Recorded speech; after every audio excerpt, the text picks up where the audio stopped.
Hello and welcome. On this program, I'm proud to have on retired battalion chief from the Greensboro Fire Department, Larry Cockman. He has served the fire department from 1970 to 2002, 32 years on the Greensboro Fire Department. We're going to be talking about his history and also his work with interviews with other firefighter retirees, telling their story and sharing it on a platform on the internet.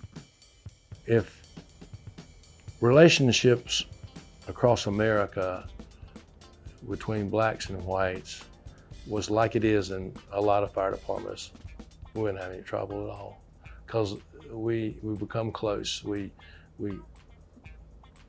go to emergency scenes, we help get each other's back, we become a second family. And people are people regardless of their skin color. It don't matter about that. Please stick around for the next hour as we have a conversation with Larry Cockman.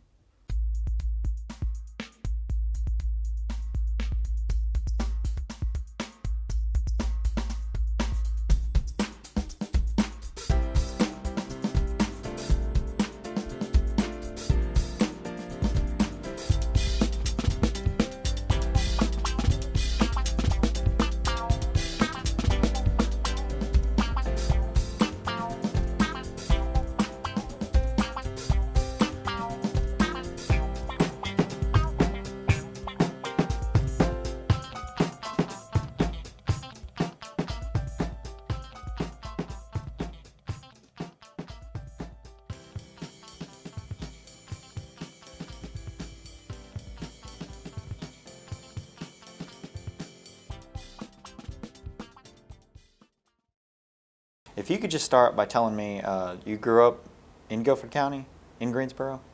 Yes, I grew up in Guilford County, just right outside the city limits, northeast Guilford County.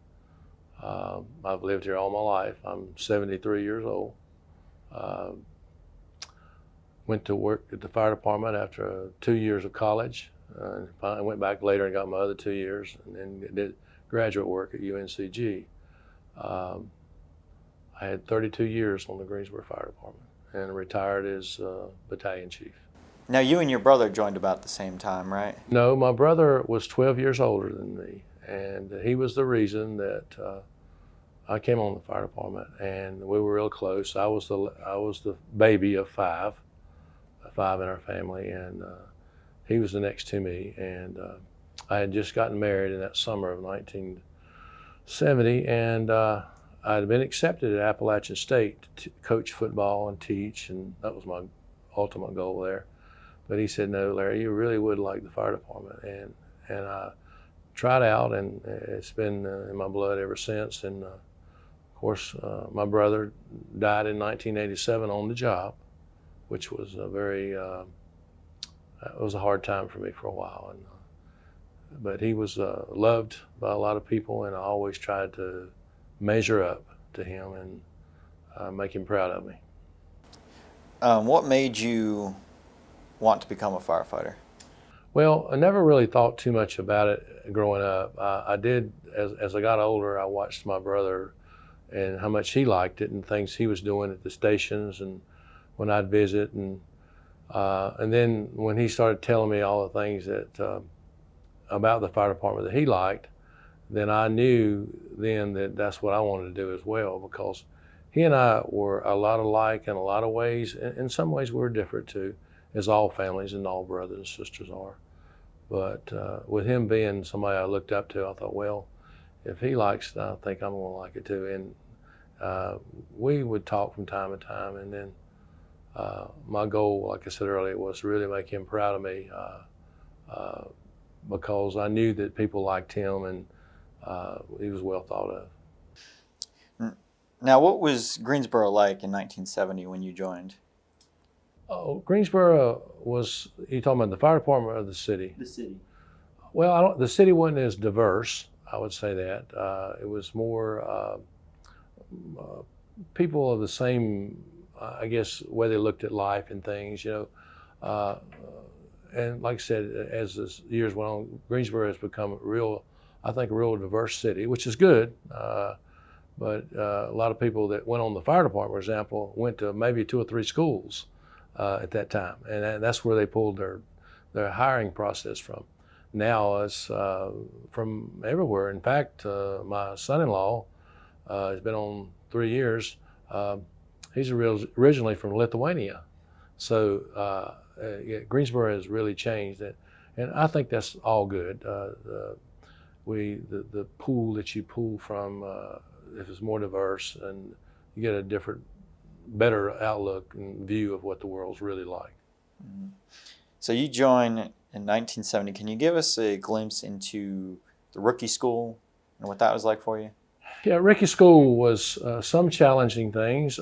It wouldn't. I think it was about 5 or 6 weeks then, whereas now I think it's 6 months because they do so many different things that they're required to know, and there are so many specialized teams.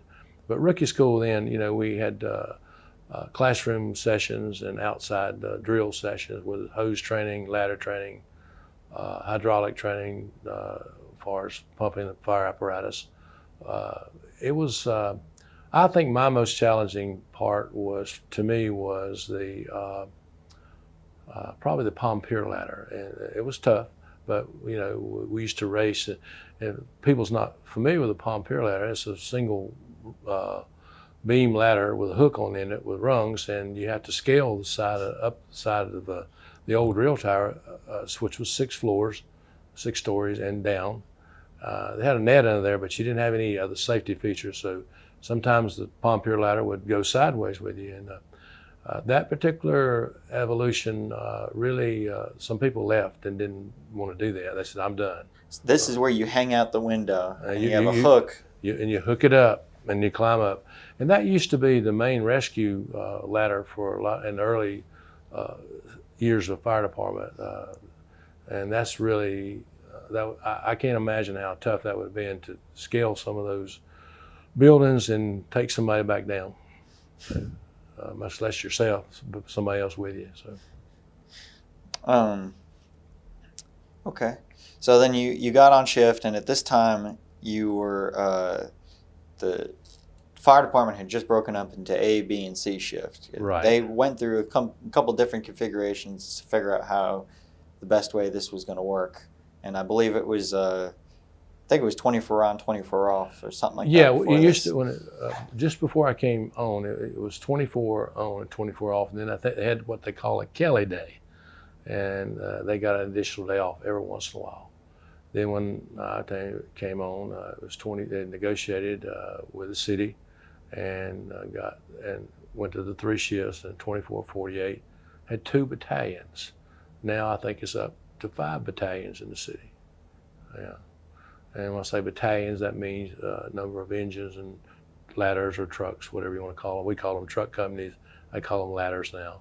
Some of the changes there. So, yeah, it's changed quite a bit, really. But I thoroughly enjoyed it. I would do it again in a heartbeat. Would I do some things different? Probably. We all look back on our life. We make choices, but would I do anything about it different? I would become a firefighter 110% again. I met some of the nicest, I just made friends that last a lifetime, and my heart is always be a firefighter. I don't care. Once a firefighter, they even bury you as a firefighter. Ceremony as a firefighter. You die as a firefighter. And it's just, if you really love it. And I know I did, and I loved the people that I worked with too. They're good people. Greensboro is one of the best departments around in the United States. Of course, I'm biased, but they're a Class 1 and nationally accredited, so you don't get that by sitting back and on your laurels. What was the fire department like when you came in? So what was your first station assignment? For just a little while, it was Station 6. And then the Vietnam War was going on, and I just got married. And when the lottery number was, I had a low lottery number. You had a lottery that they drew out. I remember sitting on the couch with my wife, and I said, For the draft, right? The draft, yeah. You got drafted into the service. And I was willing to serve my country, but I didn't really want to leave my wife. I just got married. And so I said, listen, I'm going to take my chance. I'm going to try to join up for the reserves. Of course, some of those would eventually go to Vietnam. Or, I'll get drafted. And so I went and signed up for reserves. It's kind of ironic. I got a notice to be drafted 2 weeks after I'd been in the reserve, Army Reserve. And I spent 8 years in there. And was there. I was at E8 when I got out of that. They actually wanted me to go to OCS school, but it was conflicting somewhat the weekend drills with my fire department ambition of going higher. And but it was like I said, that's what it was like. Okay. What was it? So you were where was Station 6 located? All right, Station 6 was located there where Station 5 is now. And I wasn't there but just a few months, and then I had to go to basic training, and I was gone for 6 months. But when I come back, they put me at Station 11. Most of my time was spent in Battalion 2 at that time, 4, 7, and 11. One of the legends in the fire department, Captain J. McCarter, was my first captain. And I learned a lot, and one of the former fire chiefs was my second captain there, was Frank Jones. And I had a good time at 11. I learned a whole lot of things about driving and firefighting, and that helped me get a good start at 11. And had some good times there. Worked with some really good people. Mm-hmm.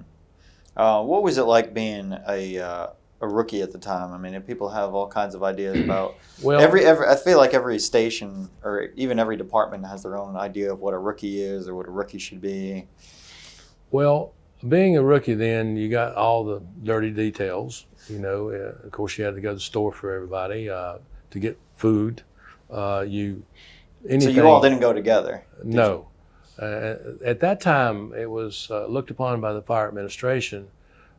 You had to either bring your food in or because it didn't want you at the store but as time evolved, and it makes sense, they allow you to go to the store now because you're in your response area and nobody knows when the next call will come in or where it's going to be. You might be at the grocery store and the call will be next door for a CPR, and because you don't really know. As long as you're in your territory, it's looked upon now as okay, and I agree with that because God only knows where the next call is coming from, but they have to drop their groceries and they go out, and I know I've heard some grocery stores save their stuff for them and put it back until they get back to pick it back up. But but the rookie, he was the brunt of a lot of jokes. The jokes now probably not quite as hard as they was back then because of the world we live in. It's a lot of different things that can get you in trouble now without saying too much. It's just that things have changed. But there was, I wouldn't say it was hazing, but it was pretty close on certain things that got done. But I look back on it and those fun times of joking, and to me, were good times. I mean, even though I was the brunt of some of the jokes, I look back at that and smile and think, I made it through. And then when you get older, you kind of return the favor to the next rookie. And I guess that's the enjoyment factor of it all. Yeah, that's one of the factors. But of course, the most important enjoyment factor is being a part of a team that saves people's lives or property or makes a difference. And there's not a better feeling than being able to be a part of a team that gets things done and takes care of and when people come back and say, thank you for this and thank you for that. I think that team concept for me developed when I played sports. and then when I went in the military, that was a team. So just a natural to the fire department was another team concept, and I had some really good days there where we all done some good things, and then I had some really sad days that it really bothered me a lot about what I've seen, what I've been involved in, and we all firefighters know what I'm talking about there. Tell me about some of the calls that you ran and some of the, I guess some of the bigger calls that you ran. Well, I've been on, of course, the one that everybody, I was on the Davie Street fire, that was called in on that one. But I was on a couple of others on Davie. One was a Rhodes warehouse on South Davie. Davie Street's had a lot of, and I can't remember the name of the building. Another one, when I was just a young rookie, it was some building fires downtown on the road. I've been on Banner Avenue fire. That was a 3-alarm. That particular fire, we could have lost some people. I was on the interior sector commander with a group of people, and we had some people on the roof section, and of course the chief pulled us out, but as soon as we came out on the loading dock, the roof caved in. We could have lost probably 12 or 15 Greensboro firefighters. Greensboro has been blessed and fortunate not to have lost more firefighters than that. We've had the scenarios there. It's just not been. I think to date we have 4 line of duty deaths thus far, and for Greensboro to be the size it is, we've been blessed. Now I don't want to jinx anybody or jinx anything going forward, but like I said, I've had several close calls in my day, and I think one that bothered me more than any call I've ever been on was the campus walk, where the college kids lost their life. And when that happened, I was coming in. They'd already got the fire out, and they had the bodies of the young college girls, and they were still in the building. And I connected with one of the dads, and I seen him. He was leaning over his car, and he was crying. And so I went down there to talk to him. I just felt like I need to. So I went down there and we talked, and he started talking about his daughter, and his daughter and my daughter were similar in what they interests, and he was a little distraught. And so I prayed with him, and I got really closer than I'd ever been with somebody on a fire. Usually you go do what you're supposed to. You feel bad for what's happened. You go back to the station and you try to deal with it. This one, actually he asked me to speak at the ceremony they had at the college, and I did. That one bothered me. Actually, that morning when I got off work, one of my sons was still living. I mean, not living, but still living at home. And I was eating breakfast. He said, "Dad, you had a rough 24, didn't you?" I said, "I did." And this has never happened to me. I'd been on 31 years at that time. I retired at 32 years. Started crying. It come out of me. It was just, I couldn't hold it. And for 5 minutes, it was just uncontrollable because I'd gotten so close to that man and about what he was talking, and everything was going. That was a sad situation. And I think the lady that set the fire, she may still be in prison right now. And I don't think she actually done anything really, in my personal opinion, that set out to kill anybody, but as it evolved, it got out of hand. So, and unfortunately, she's paid the price for that. Yeah, I imagine some of those things that can kind of stay with you a little bit. Yeah, there's a lot of calls. One of the call, or several. One time I went on this call where this little dark-skinned boy was in a holding pond. Him and some of his buddies, they were probably 7, 8, 9 years old, and he slid in there. It was just that much that over his head. And by the time his buddies got back and told, and we got there, the boy had drowned, and of course got him out, and he looked so much like one of my sons. His skin color, and so I think all firefighters, when we see those things and we go home, I know I did, even with my daughter, we hug them a little tighter and worry about what's going to happen to them. I still tell my kids, and they're old, wear your seatbelt and drive careful, because I've seen a lot of bad stuff. Is there anything else you did, coping mechanisms, if you will? Well, the coping mechanism I think firefighters have is we joke about things. And if the John Q. public heard it, they might think we was a little bit brash. We joke about the situation a little bit, but deep down it's bothering us, but we use that to cope. And some cope different than others, but I think that was our coping mechanism. And then I think another thing, if you got somebody at home when you get off, and my wife was that person. Actually, we've been married 52 years, and of course she's been my rock. And you get off and you talk to her about things and lean on. You tell her what's going on, how you feel, and she's a good listener. So, yeah, that was another coping mechanism. Greensboro went through a lot of changes. Before you were there, there was Chief Wyrick, who made a lot of changes. He was looking at other departments. We were talking beforehand, they used to wear ties, clip-on ties, and white shirts. And there was a lot of, then, was it Chief Buck Wouche? Wouche. Wouche. I knew I was going to get that wrong. Wouche was on, and him and some others sort of made some changes, and everybody, I guess, you're a chief and you kind of put things in a different direction or in your own direction. Each chief has his own little things that he kind of, or she, if it would kind of lean toward that they want to see changes. And I think too, people, as you move higher in the organization, you have more input as far as getting things changed. Change is hard for firefighters, no matter what it is. We're used to routine and this.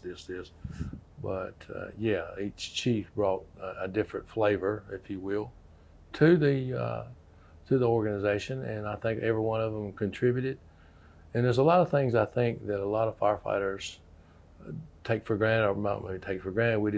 There's a lot of good people way before. Greensboro's always been a leader in the state, and me studying the history of it now and being the chairman of the historical committee, I've had to dig a lot of different things, look for, and found a whole lot about things at Greensboro I'm ashamed I didn't know as a young firefighter. But I think young firefighters need to learn our history and learn about some of our older fellows and what they did and how they made the Greensboro what it is today. Why is that important for young firefighters to know that?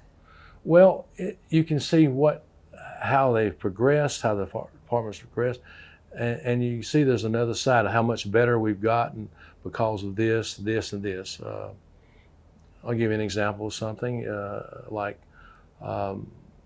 One year we had a lady that lost her life at an intersection, a multi-lane intersection, and some of us got together and as a group, a committee, and said, what can we do to keep this from happening again?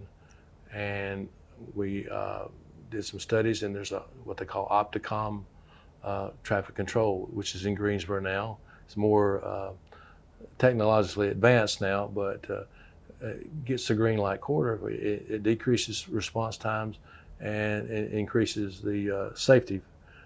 But that's my point is the young fellas need to listen to the older fellas. They can learn some of the ways that the department was going then, and pick up some ways that may help them to be a better firefighter. Whether it's today's firefighter, they're real diverse. They're highly educated, smart people, especially in technology. They're on their iPhones a lot, I'm sure.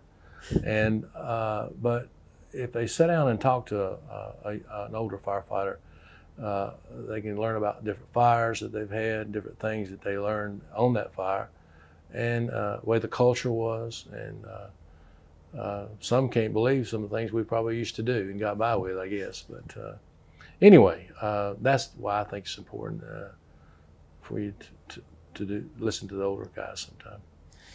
Jay Lambeth, he was, his dad was, he was an ambulance driver back in the day. They owned Lambeth and Troxler Funeral Home. And we talked about the Opticom. And it was interesting. He said back in the day, it used to be a guy that would switch all the lights. Or if there was an ambulance call, when they had it. There was a guy who he had a switchboard, I guess, and he used to switch all the lights so everything would be green for him to go through. Yeah, there used to be a band they called Band 1, 2, and 3, I think, and especially out of the central station, they flipped that band and the lights would turn green in a certain area. So that was kind of the early Opticom, if you will, so it was controlled right there, whereas now, I understand now it might even be controlled by satellite, but it's now, when I retired, there was a emitter on the truck that emitted a signal, and then the receiver at the intersection. And we targeted all multi-lane intersections first, because those are the ones harder to negotiate by our fire apparatus, because you got 3 lanes, and that's how this lady that got killed several years ago, she pulled out, all the traffic was stopped, she pulled around, went through, and then of course the truck hit her. But, and for those of you that don't know, it's no easy thing to clear an intersection. That's what it's called, is clearing an intersection. Right. You actually have to come to, by state rule, you actually have to come to a complete stop, and you have to look at everything, and you have to kind of determine, everything that's going on. Well, I think you don't actually come to a complete stop. I think you have it where you can stop if you have to stop. It's like and especially if you got the red light. If you're coming up, you got the red light, you better stop then, yeah, that's for sure. I think the point is you can't. Some people think that you can't bust. You can't just bust on through going 70 miles an hour. If you do, you're gonna get in trouble. Yeah, yeah. Right.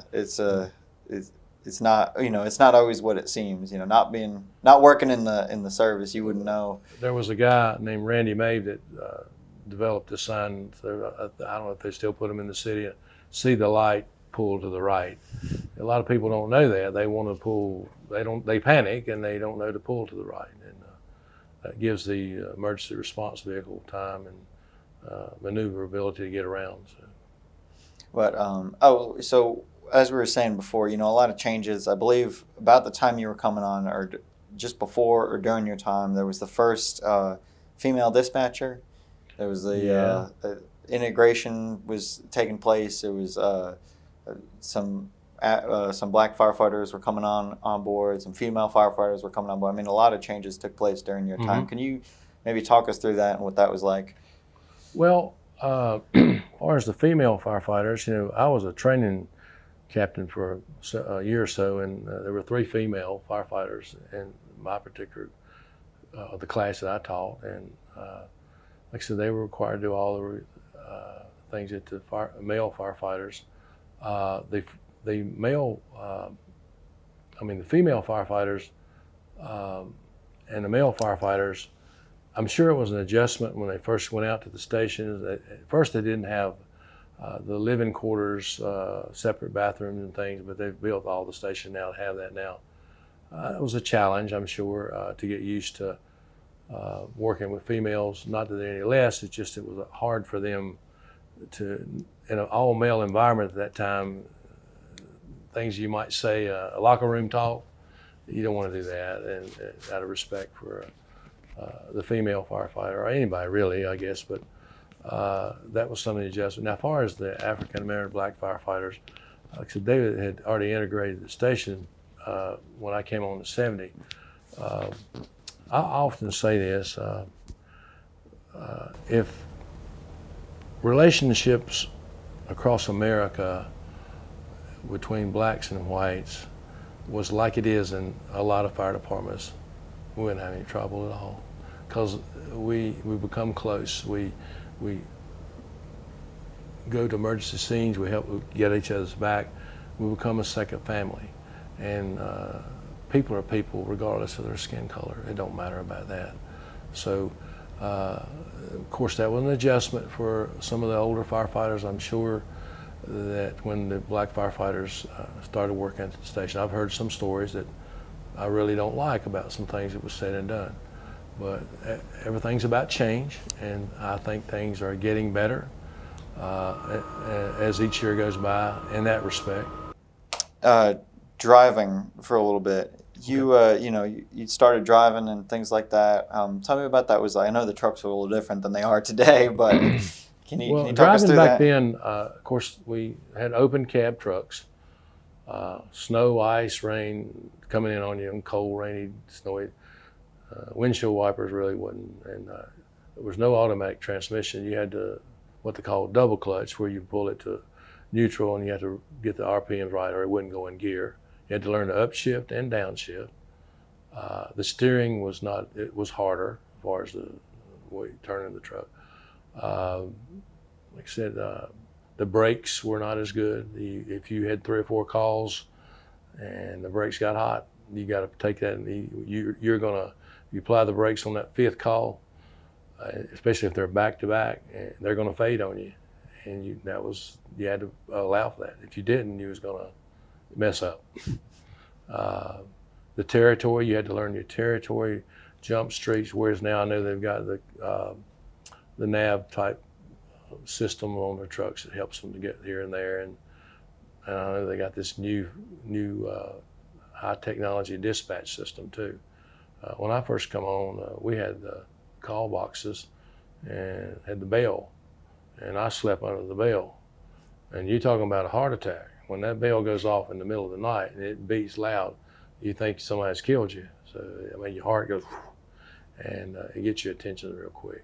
So, and when the bell would beat so many clicks, that would tell you what box, and you go out and you read the tape, and box number 926, you know where that was at. Somebody pulled that, and that's where the fire was in that area. So. And you had to know your box. You had to know where all your boxes were. Yeah, you sure did.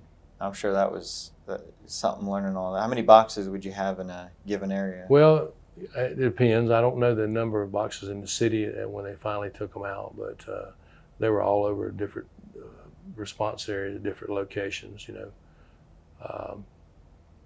And they eventually phased those out as time went on. But driving back then, as far as the technical part, as far as shift, was harder. But now I think it's more challenging because of the type of drivers that we face out there now. They're always in a hurry now. They're not as courteous. They don't care. And I think that's a big challenge for today's fire apparatus, to watch out people that don't look at things the right way. And whereas back then, I think people were more respectful of the fire apparatus coming through. Did y'all do a lot of training? Training within shift or multi-company with different shifts and things like that? Did y'all go down to the training center a lot to do? Training live, what kind of? Hose pull, ladder throws, things like that. Yeah, we had shared training, what they called, they call them 1410 drills. And we would share training with different companies and different hose evolution, ladder practices, pumping apparatus, relay pumping, tandem pumping, just a number of different things. Right now they've got a real extensive driver test, and I guess you might say I might be a little responsible for that. I didn't do the whole thing, but when I was a young firefighter, I wanted to be a driver, and I learned my territory, all this jump street. But a lot of times drivers were made who you fished with. I hate to say that, but your fishing buddy, and I'm not saying they weren't good drivers, but I wanted it to be more competitive, that you took a test, both practical and written, and the top people get the job that finished in those areas. And I worked hard at that when I got in a position to make some changes, and had some good people helping me do that. And they ended up getting a driver's position. They called them FEOs at that time, and they got a 10% raise, but they met national standards, to NFPA standards, and very proud of that. But right now, it's a pretty hard test. My son-in-law's getting ready to take it, and he said, "Thanks to you, Larry, I got to study 24/7. So, it is the most, I would say, of all the tests in the fire department, is probably the most objective, because you either pass it or you don't. It's the way it is. I understand. So you eventually went on to, you went through a captain's process at some point, right? Right. Can you tell us about the process and what that was Well, like? you take a written test, and based on your scores, and I think at one point the captains started having to what they call, I know we did at the chief's level, an assessment center where a group of outside and some inside chief officers or captains would come in and give you scenarios, and as far as personnel scenarios or fire scenarios, rescue scenarios, and they would evaluate you on your answers. And that was a lot of pressure, but they ranked them the way you finished. And I know right now, I think they have a lieutenant's position now, and then once you make the lieutenant's position, you actually don't have to take the captain's test. That may change, but you're on that list, to be captain. Is it, I guess, in a sequence, Paul? Yeah, usually you went from driver, and back then I think the captain's process was you had to be on at least 10 years before you could even take the test. And then at one point they lowered the battalion chief's requirement to 7.5 years. And now I don't know the requirement now. It may be 5 years to be captain. Of course, if you maybe lieutenant, but I've been retired 21, 22 years, so a lot's changed since I know a lot by being involved with a history committee. I hear things, but I don't know all the ins and outs and what's going on. At this point, did you get moved up to the training position, or was that Well, later? I was a captain in training for a year, and then I came out, and then I went through a few years later. I made the battalion chief's list and qualified for that, and was promoted. Now, one thing, I did get promoted to assistant chief over training, but I didn't. There was a number of reasons. I gave that promotion back. And there was a number of reasons for that. One of the things, it was hard for me to adjust to the 8 to 5 again. I'd been on shift work for like 22, 23 years. And there were some other personal reasons I don't want to share, but I guess I made history. I was the first one. I mean, I didn't get demoted. I demoted myself, I guess. But I was happy, and I never applied again for anything higher. I've had chiefs ask me to apply, but I said no. I feel like I'm happy where I'm at, and I stayed there and tried to contribute to the department from that position as much as I could. As a captain, you stayed Captain, as a captain, and then I stayed a battalion chief. Oh, you stayed a battalion. Yeah, because I was promoted to assistant chief over gotcha. training, so I retired as battalion chief. Usually, and it still is, I guess, that if you go through the training division, that's a kind of a stepping stone to the higher position. So I knew then that I probably jumped off the boat a little bit, but I was happier. And I think being happy on your job is one of the most important things that a person can do. If you're happy what you're doing and where you're at, and the pay is important, and I know it is, you got to pay the bills, but being personally happy at who you are and what you're about is more important than anything on a job. Tell me about being in training for you, because that's a totally different position than being on the line. Yeah. So what was that like for you? Well, you're constantly trying to upgrade different things to make it better as far as the line firefighters. You're looking for new and innovative ways, and you've got to train all the people from the rookies to the older firefighters, and the different aspects of whether it's ropes, whatever, different evolution. You're there to assist them, and whereas on the line as a captain, you have a daily day that you should have some training, but it's not as extensive and elaborate as you are as a training officer. And also, I think 8 to 5 people, you become more of a closer, smaller group of friendships. Whereas when you're a shift work captain, you work on different shifts, your friendship pool is bigger, you know more. Whereas when you're 8 to 5 in administration, you tend to come closer with those people. You don't see the other people as much. That's just by the nature of the job. Not that it makes it any better or worse, but that's one of the main differences of being a training officer. And of course the hours is, some firefighters really like those hours. They're off on the weekends. They don't have to lose sleep at night on the medical calls. I get all that. What's good for some is not good for others. Mm-hmm. You have to do what makes you happy if you can. And you had a direct involvement in training, the teaching and that sort of thing. Yeah, and you can also in training, you can impact the way the department goes on certain things. I know several projects you can work on you have a lot more input as the way the direction of training and the type of equipment that they use, whether it's breathing apparatus or whatever, and you do some research on that as well. I've worked on a lot of different, but I did stay. The training still was with me somewhat. I stayed active by trying to involve myself in projects that made the department better, even though I wasn't in training. And I've been on several, which I'm proud of. It wasn't just me; it was a group of us. But you got to have a leader on something when you do something. And I led some projects, but I certainly wouldn't even accomplish first base if it hadn't been for good people helping me. And that's what makes the department better. Mm-hmm. And now, is that where you stayed, or did you go back to what they call a car?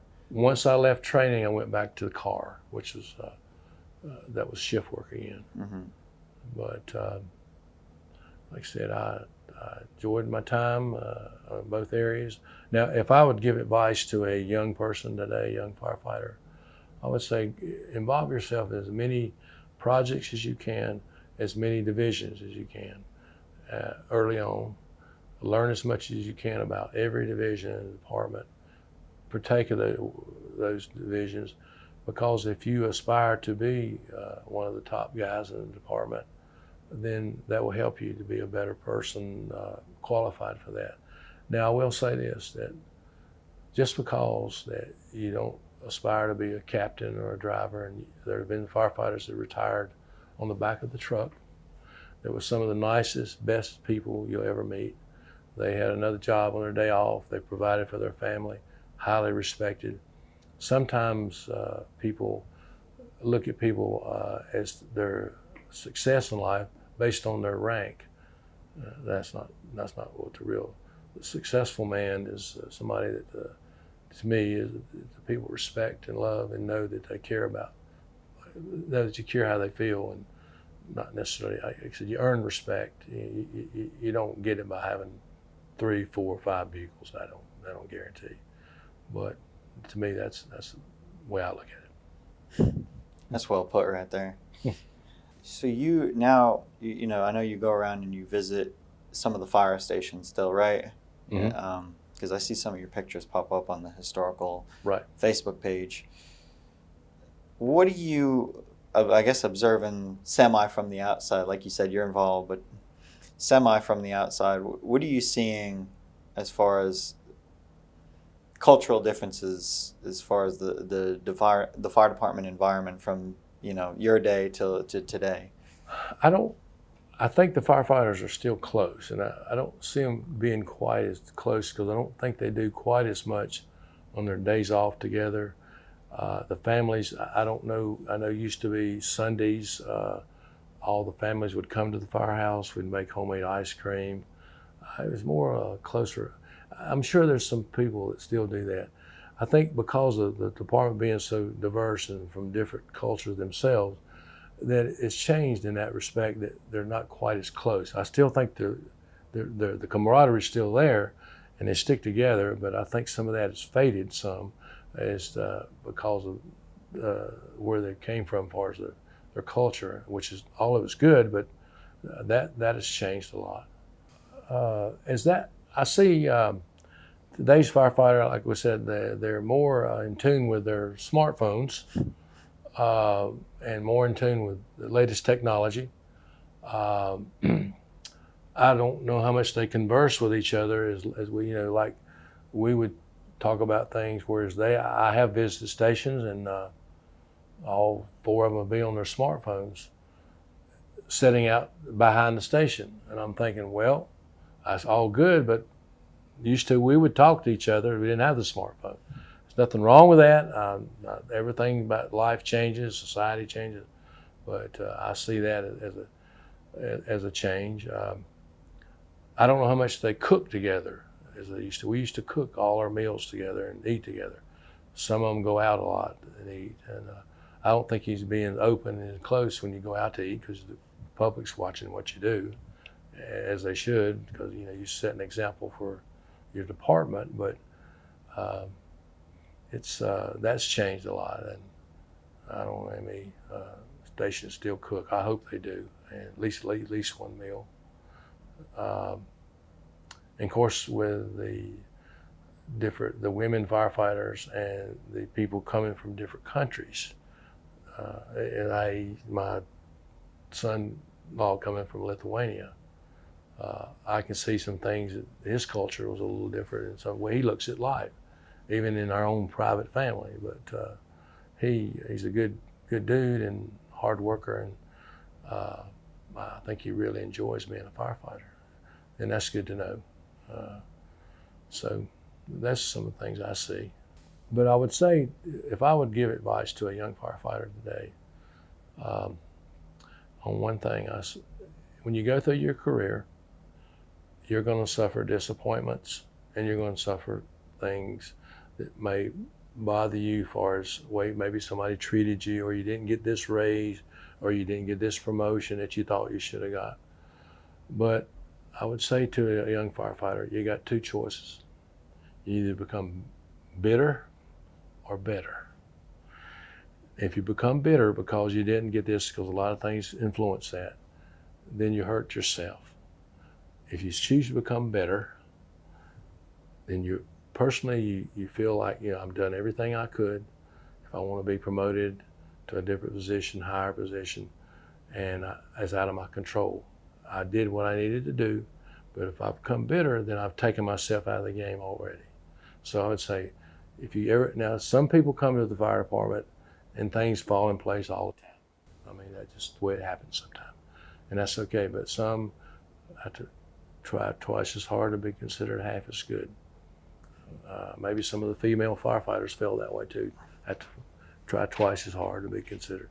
But don't become bitter, become better, and you'll be better off, for what that means. So you retired in 2002, Mm-hmm. and since then, where did you get the idea from? You called it the Greensboro history book page? Yeah, we've changed our name. It used to be Greensboro History Book Committee, but now we're a Greensboro Firefighters Historical Society.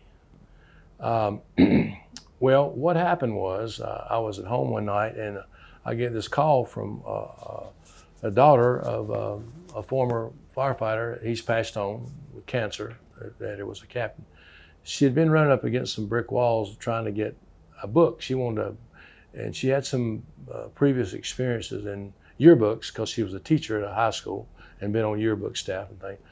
And she said, "Can you help me?" And I said, "Well, I think I can."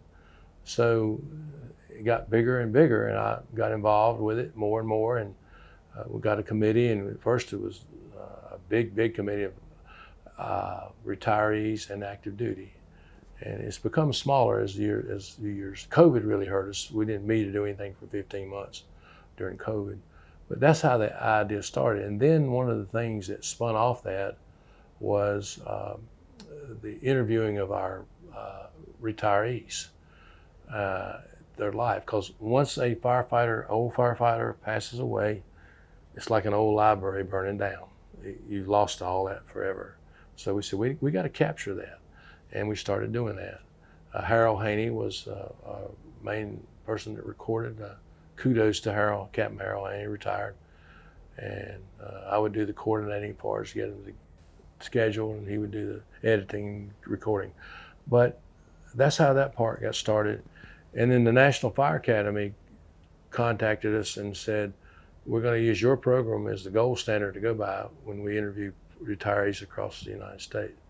And they use our questions, a lot of them now, when they do that, which we're proud of that. And another thing that spun off, we said we want our retirees to feel comfortable going back in the stations. So we started this thing of station dedication, the firefighter print. You've seen them on Facebook. So we just finished not too long ago, 26 stations and 5 divisions. So 31 retirees they bought a print, which is fundraising for the historical society, and we put them and they invited their families and friends, and it's been a success. In fact, it's so successful we're going to do it again with a different print and I've already got 25 other retirees, has just got 6 more slots, and that 31 places will be filled. We're going to do it again. So some of those things have spun off. And now what they've changed the deadline for the book. They want to do a 2026 100-year anniversary. So that's what we're going to do. And we're busy now developing timelines from our last book that we did going forward. Significant events, things that's happened in the fire department, improvements, whatever. That in 2026 is going to be a big deal. That book will, because it'll be 100 years. 1926 May is when the officially paid department, that's when the central station opened up as well. So it'll be 100 years. So I'm 73. I hope I live to see it, but we'll see. Why is it important for people to, I asked you the question earlier about why is it important, but why is it important for this information to get out there, these libraries, if you will, this information threshold to get out there? Several reasons. One of the first reason, of course, is to preserve our culture and our history that's rich in tradition. And if we don't explain those to how things used to be, then it could be lost forever. In other words, like, who would know, unless we talk about it, the open cab trucks and the way it was, and the snow and the ice, and how cold it would be, how at nights when you'd be on the back of the people on the back of the truck holding on to that rail and freezing to death. And then you get one of the best feelings I think you ever have when you get back from a call and you get cleaned up and you get between those warm sheets and on a cold night. I'll never forget that. That's some good feeling right there. And then maybe you get another call. But that's the first reason to preserve all our, that won't be lost. In every department, most departments have some similar culture, but preserve your history of where you came from and help you know where you want to go for the future. And the second thing for that is for the families and other firefighters to see what these older fellows were like. One of the things that has, for me, that has made me more appreciative of my fellow firefighters and love them even more, when we interview these guys and girls, they tell us about things they were involved in, not only fire department, but off duty as well. And I think, wow, you were involved, you did that? Because if you don't work with somebody in that certain battalion, they may work in another battalion, you know who they are, you speak to them, how you doing, da, da, da. But we've learned so much about them, and a young firefighter can look at this. You know what? I believe I want to be like that. He did this or she did that. I believe I could do that, and serve as inspiration. And one more thing, it gives the families a chance to, especially down the road for generations.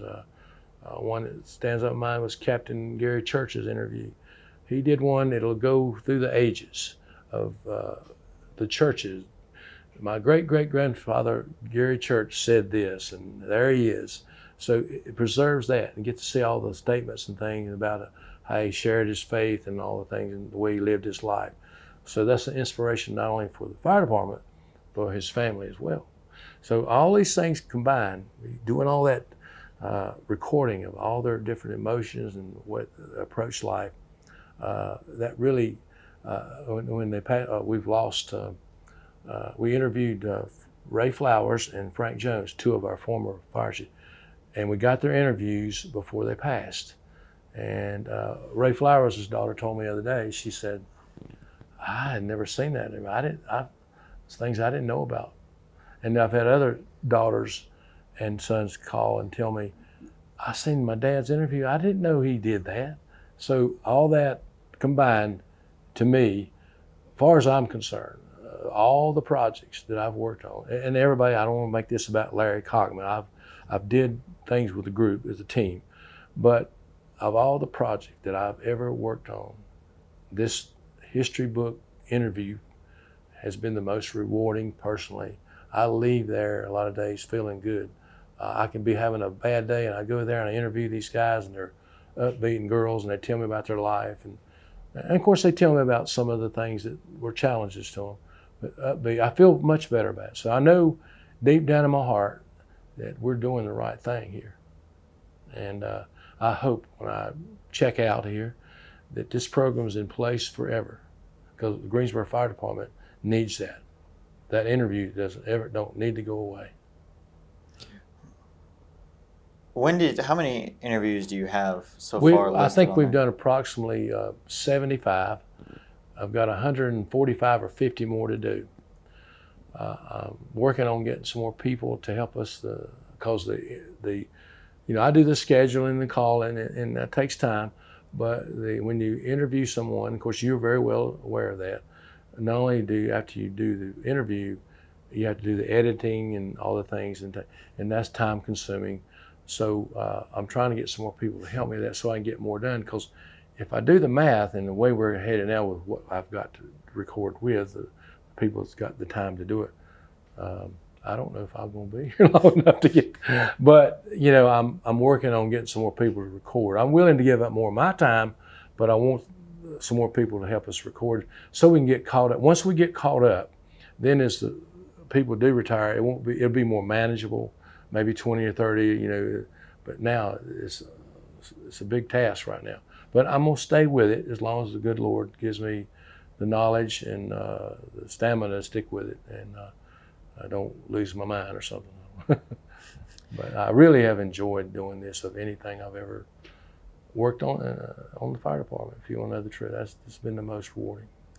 And it's really cool. I got a chance to watch a couple of them, and they're really cool. It's cool hearing about cooking and little things like that they used to do, and a lot of them sort of said the same thing you did about the tradition and sort of the camaraderie has sort of shifted over time, and I found that interesting. There's one question about dorm rooms versus cubicles, and the dorms used to be wide open, we're all in there together, and people snoring, and it just a lot of crazy fun stuff went on. Whereas with the cubicles, you have more privacy, but you don't do that as much. It has its advantages and disadvantages. Those are some of the things that have changed, like that. But I'll tell you something that has never changed, and it never will change. You can take all the technology, you can take all the different things that improve the protective equipment, all the different things to find heat sources and all the different things that improve. But one thing that'll never change in the fire service, when the chips are down and you got to go in, or you got to get somebody out, or you got to pull somebody out of here, physically you got to go do it. That'll never change. So now you might have a robot one day do it, but still he won't have the heart, he won't have the desire to go in there and make a difference. So that will never ever change in the fire service. And I've said this many times, being a firefighter is a gift. It's a gift from God. You don't, people say it's a calling, it may be, but God gives us firefighters certain gifts that we can share, whether it's common sense, ability, a willingness to go in and do that extra effort to get people out of harm's way.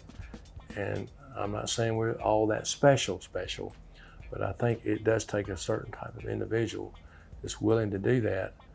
And God it's not a calling. I think it's a gift. And then we get to share our gifts that we've got with others. And that's when I say firefighting is a gift, not necessarily a calling.